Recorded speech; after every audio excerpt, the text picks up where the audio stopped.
আসলো, এই যে মোবাইল, আগে যখন মোবাইল ছিল না পুরোটা সময় ধ্যান থাকতো কার দিকে? আর্টিস্টের দিকে। আপু কেমনে গাচ্ছে, কেমনে গানগুলো হচ্ছে। আর এখন সব ভিডিও। কি এক যুগ আসছে বলেন। আচ্ছা, আরেকটা কষ্টের কথা বলি। মাঝে মাঝে ফেসবুকে দেখা যায় যে লিখছেন আর কি, কষ্টের শেষ নাই। জামাই একদিকে, বউ একদিকে, পাশে শুয়ে রয়েছে, কিন্তু দুইজন দুদিকে মোবাইল টিপতেছে। কি বুঝলেন? এই মোবাইলটা কি ভয়ঙ্কর, তাহলে চিন্তা করেন। হ্যাঁ, একটা মোবাইল যদি হাতে দিয়ে দেওয়া হয়, তার আর কারোর দরকার নাই, ও মোবাইল নিয়েই ব্যস্ত থাকবে। যাই হোক, তারপরেও মোবাইলে আমাদের অনেক কিছুই নেগেটিভ আছে, পজিটিভও আছে। অনেক দূরের আমাদের অনেক ভাইরা দেশের বাইরে থাকে, তাদের সহজেই দেখা যাচ্ছে, মা তার সন্তানকে দেখতে পাচ্ছে। সো এটাও পজিটিভও অনেক আছে, ঠিক আছে। সো যাই হোক, গানটি করছি, এই গানটিও আপনাদের ভাল লাগবে, ঠিক আছে।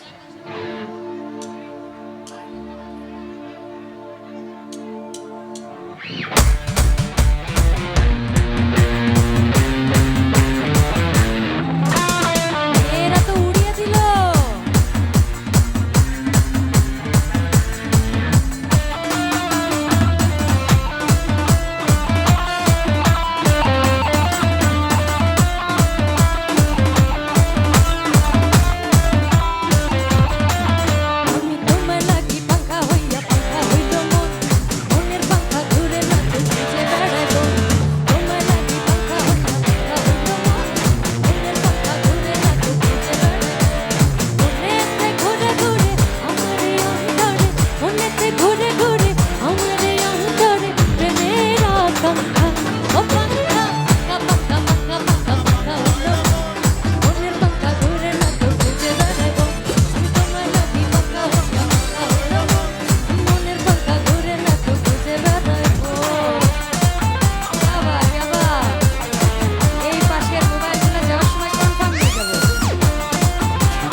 ইউ